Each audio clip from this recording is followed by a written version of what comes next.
Hey everybody, welcome on back.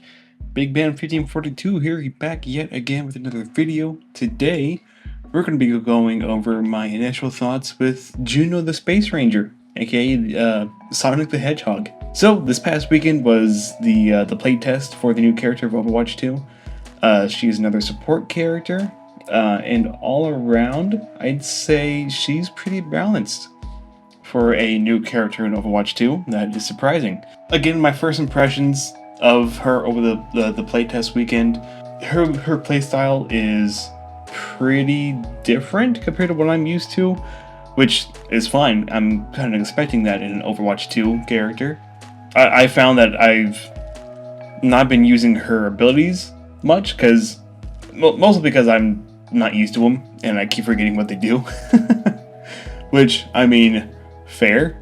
However, I do feel like she is a good combination of mobility and damage and healing, which, again, very good for a support character in Overwatch 2. So I must say, I really appreciate the work that the dev team put into not only designing the character, but also making her such a relevant hero in the hero roster for Overwatch 2. Because with the current comp, it seems there's not much to really play around with in the roster. There's definitely a certain comp that people have been going with lately. With it always revolves around Malga, Bastion, Orisa. But it's good to see that Juno is able to still be usable and very, very viable in the comps that we have nowadays.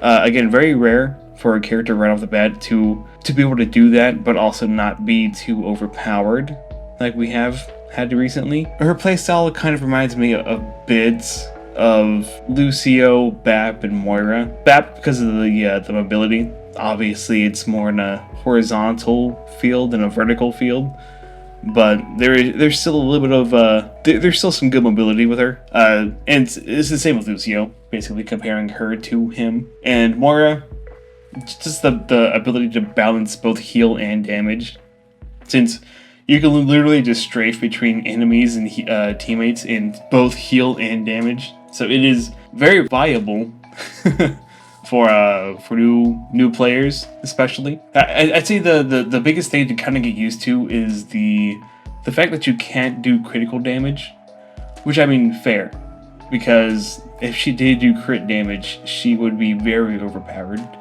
I will get to that later. But yeah, so as far as her abilities go, she has 3 abilities, including her ult, so technically 4 altogether. Before we get into her abilities and her ult, we will be going over her weapon first, called the Medi Blaster. Pretty funny.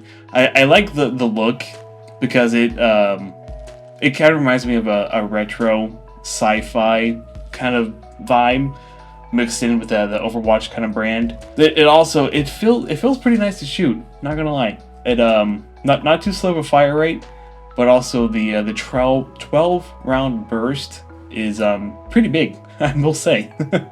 A 180 round mag or capsule or whatever you want to call this thing that she has on her weapon. It feels like you shoot forever. Not gonna lie, which is good because that means you can keep the heals up for a lot longer, or damage, or whatever you're doing at the time. Again, that 12 round burst is exactly why I don't expect the critical shots, because that would be way too much, unless they decide to kind of modify her crit multiplier.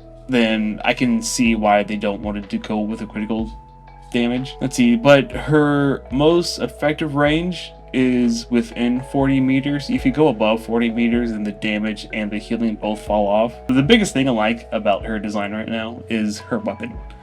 So not only is do I like the actual look of it, the aesthetic, but on the screen, if you notice, there is a frowny face or a happy face if you're looking at teammates or an enemy.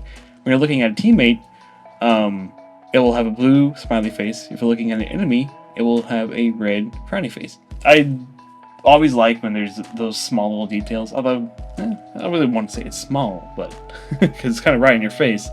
But I do still like that detail. It's pretty nice. So starting off with her abilities, we're going to go over Glide Boost first. So her Glide Boost has an 8-second cooldown, starting after the timer has ended or you manually end the ability using the same button that you used to start it. It uses her Martian hover boots and gives her a little boost in the air in the same horizontal elevation. You cannot go up from there unless you press the spacebar if you haven't double jumped since activating the ability without touching the ground, and you cannot go up vertically from there.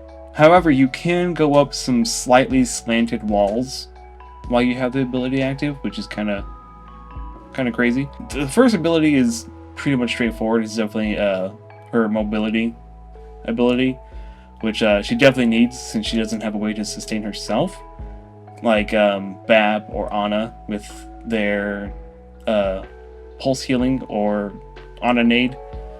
So yeah, makes sense. Her second ability is her Hyper Rink, which is kind of where the Sonic thing comes into play. So basically, when you activate this ability, it shoots out a ring a couple feet in front of her. But as soon as you activate the ability, you will instantly get the buff, the mobility buff. So you don't have to run through it yourself unless you want to refresh the buff after a bit. It doesn't last very long.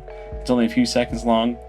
But it's definitely a pretty good movement boost in order to get back to the fight and what have you, or to actually like push in. You know, it would definitely be nice.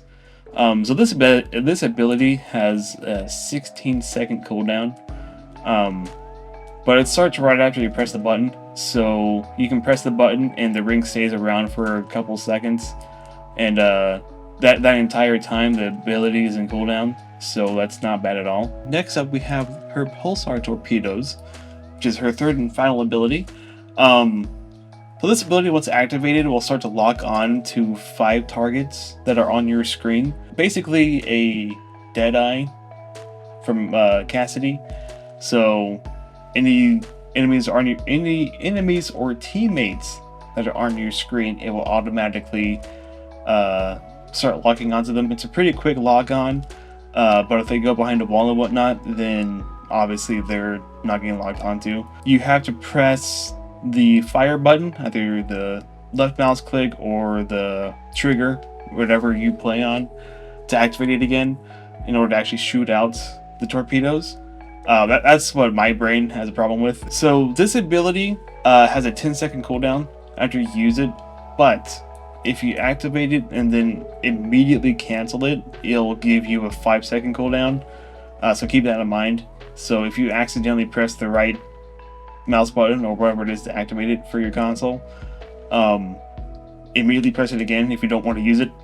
That way you can get the faster cooldown. So next we are moving on to her ult, which is called the Orbital Ray. Juno orders a satellite to shoot down a ray right in front of Juno that not only heals you and your teammates, but also gives them a damage boost, which is great. Kind of like a mercy ray. This ult lasts for 10 seconds and it deals 90 HP per second, which is pretty crazy. This ult moves very slowly in the direction that you activated it, but it'll help you get that last push through a choke if you really need it.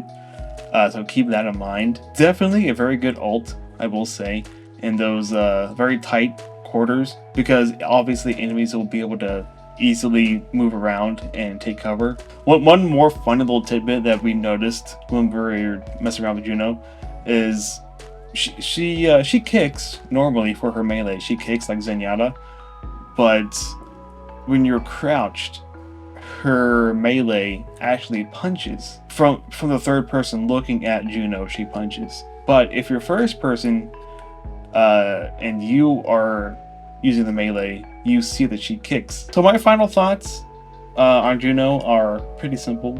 She's great. She is very well balanced, I will say. For a play test weekend, Juno's very well balanced, I will say. I would understand some kind of tweaks, maybe, but I wouldn't think that they'd go overboard with her. I could be wrong, though. I haven't heard a lot of bad things about her, other than It sucks that her mobility is kind of limited to one elevation, which I get, because it'll be pretty easy to snipe you if you're just going side to side. But again, I do like her. Her abilities are really fun. The biggest thing I like about her is, since I'm a Rein main, I love Reinhardt. Having her and Lucio at the same time is so much fun, because she'll be able to keep you healed up if you're Rein and you rush in, and so will Lucio. So if you just have a whole dive comp, bro, I've had so much fun with it. It's been great. I've also noticed that just like Lucio's boost, her boost also gives Reinhardt's charge a little bit extra time because he goes faster, so he goes a little bit further. Again, just another thing that we noticed. But yeah, that is my initial reaction, my thoughts on Juno so far. Super fun character. Really good for dive comps, and I can't wait to see what they actually do with her on release. Anyways, guys, that is it for today. I really hope that you enjoyed this video, and if you did, don't forget to like, subscribe, and leave a comment on your thoughts of Juno so far after this weekend. I would love to see what you all think of her. With that being said, I hope you have a great time, and I will see you again next video. Bye!